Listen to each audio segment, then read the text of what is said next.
ഇന്ന് പ്രസന്റ് ചെയ്യുന്ന രണ്ട് അടിപൊളി സൽവാർ സെറ്റ് ആട്ടോ. ഇപ്പൊ വന്നിരിക്കുന്ന ഡെയ്സി ടെസർ സൽവാസിൽ കംഫർട്ട് ഭയങ്കര കംഫർട്ടബിൾ വെയർ ആണ്. നമ്മുടെ സാരിയുടെ അതേ കട പിടിക്കുന്ന ടൈപ്പ് സൽവാർ സെറ്റ് ആട്ടോ. രണ്ട് റേഞ്ചസിലുള്ളതാണ്. ഒരു 11,000 റേഞ്ചിലുള്ളതും ഒരു 10,000 റേഞ്ചിലുള്ളതാണ്. നിങ്ങൾ ഓർക്കും വളരെ സിമ്പിൾ ആയിട്ട് പറയുന്നു എന്നുള്ളത്. പക്ഷെ ഇത് ഏറ്റവും പ്യൂറസ്റ്റ് ഫോം ഓഫ് ടെസർ ആണ് ഡെയ്സി ടെസർ.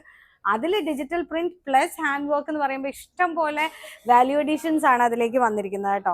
ഇങ്ങനത്തെ ഒരു കളർ കോമ്പിനേഷൻ നോർമലി നമുക്ക് ഇതുപോലത്തെ ടെസറിൽ കിട്ടാൻ കുറച്ച് ബുദ്ധിമുട്ടായിരിക്കും. കുറച്ച് കളർഫുൾ ആയിട്ട് വേണം എന്ന് ആഗ്രഹിക്കുന്നവർക്ക് പറ്റിയ ഒരു പീസ് ആട്ടോ. എനിക്ക് ഇഷ്ടപ്പെട്ടത് ഇതിൻ്റെ അകത്ത് വന്നിരിക്കുന്ന ആ പ്രിന്റ് വന്നിരിക്കുന്ന കലംകാരി സ്റ്റൈലില് അതിനെ ജസ്റ്റ് ഹൈലൈറ്റ് ചെയ്തിട്ട് അതിൽ ചെറിയ പീറ്റ വർക്കും എംബ്ലിഷ്മെന്റ്സും കണ്ടോ ഇഷ്ടം പോലെയാണ്.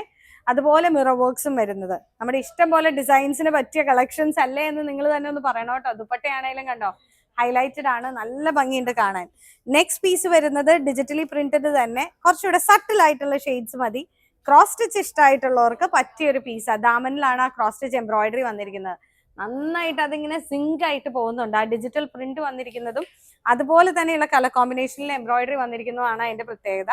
കണ്ടോ ദേസി ടസറിൽ തന്നെയാണ് നമ്മൾ ആ സോഫ്റ്റ് ടസർ സാരീസ് ഉടുക്കുന്ന അതേ ഫീലിലുള്ള മെറ്റീരിയലാണ്. അപ്പൊ നിങ്ങൾക്ക് തന്നെ ആലോചിച്ച് നോക്കിയാൽ മനസ്സിലാവും. 5.5 to 6.5 മീറ്റേഴ്സ് സാരിയും അതുപോലെ തന്നെ ടോപ്പ് ആൻഡ് ബോട്ടവും വരുമ്പോൾ റേഞ്ച് എന്താണ് ഈ റേഞ്ചിലേക്ക് വരുന്നതെന്നുള്ളത്. ഇതിന്റെ പ്യൂരിറ്റി, ക്രാഫ്റ്റ്മാൻഷിപ്പ്, ഡിജിറ്റലി പ്രിന്റിംഗ്, പിന്നെ ഇതിന്റെ പുറകിലുള്ള വർക്ക് തന്നെയാട്ടോ ഈ റേറ്റ്സിന് കാരണം.